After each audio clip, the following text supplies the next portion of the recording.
Here's the second technique, and I use this one constantly, and it's setting your background first.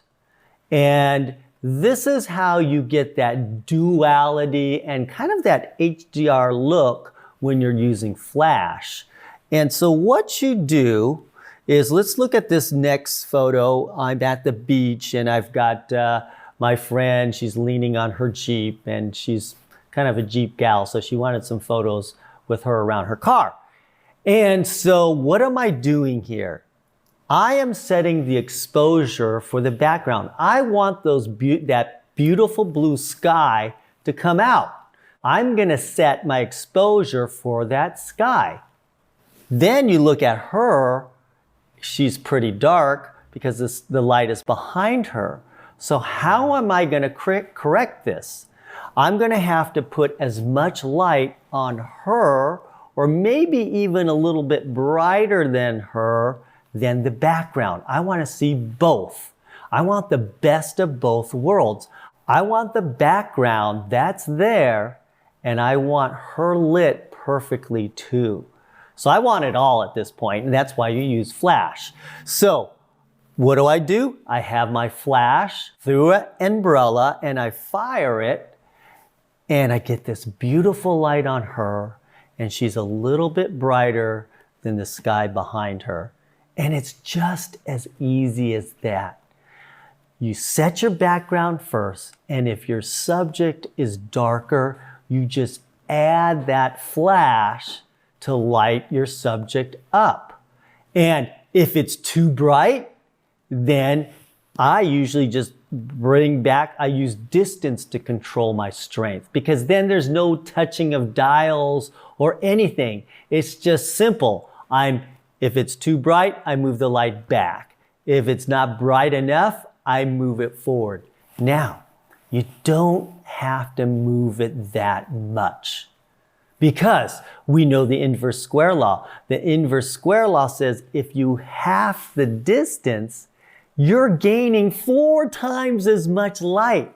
So usually when you line it up, you're just moving it within a foot or two to get you that right light.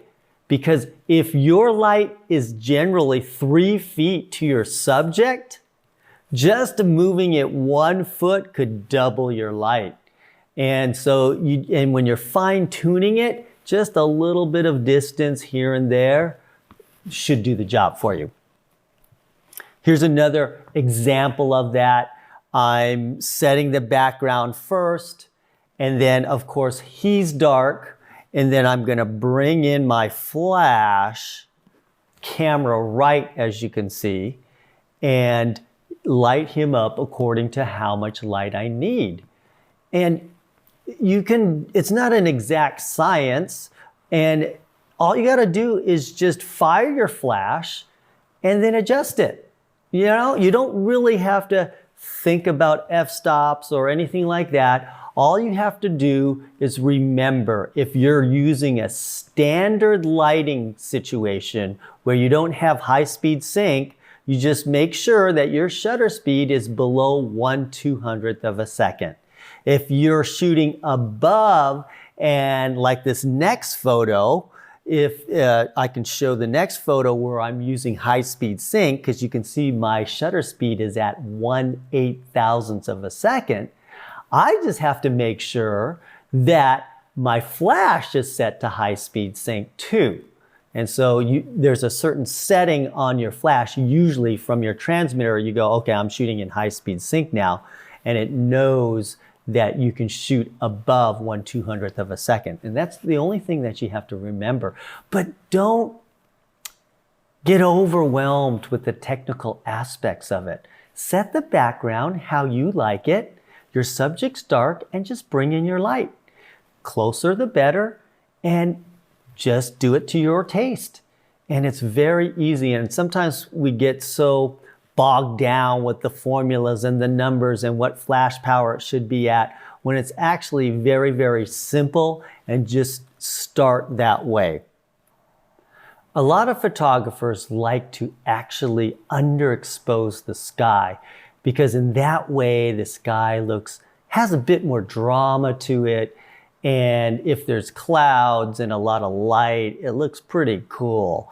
And so in this case, even though it's bright day, 2 p.m., I want to add a little bit of drama to it and make the sky darker. So that's what I did in this case.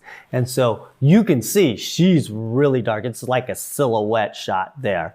And I'm going to need a lot of light to light her up. And so I set my exposure. I'm underexposing the sky, and I add my flash, and I bring her partner in, and I took a great picture of both of them, but you can see that the sky is perfectly exposed behind them, and then I'm adding my flash to it.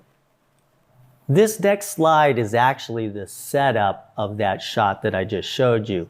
I know that this is a different model, but I used this exact lighting. We were using a softbox, and we were using one of those hybrid flashes that I talked about earlier, but it was actually a 600 watt flash, huge amount of power, double diffused, close to the subject, and that's why I felt comfortable underexposing the sky so much, because I knew I had enough power to light them up.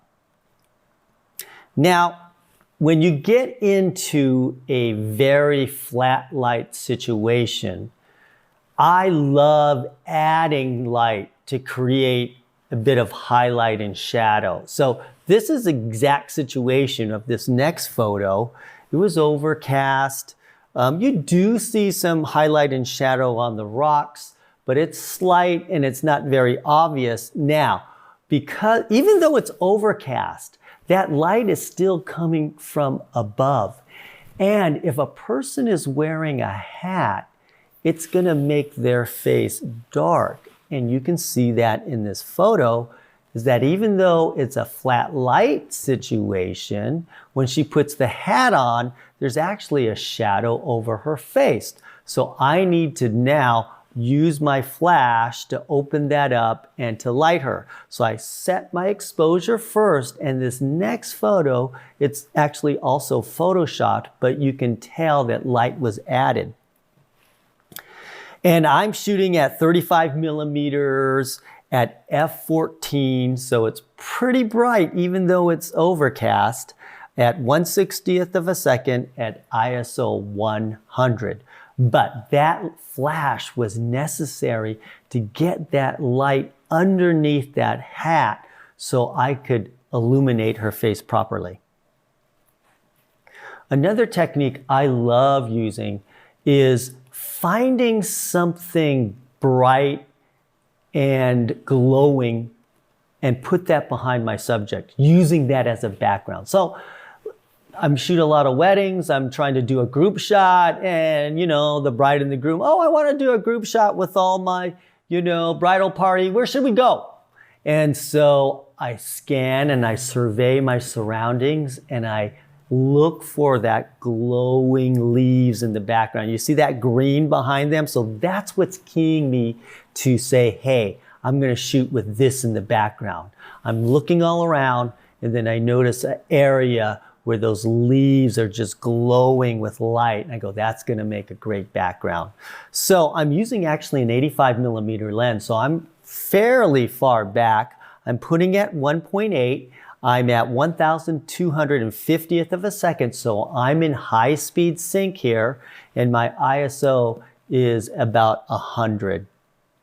And so because this is a large bridal party, I'm using one of those hybrid flashes again that gives me 200 watts of power, which is equivalent to 2 or 3 standard flashes.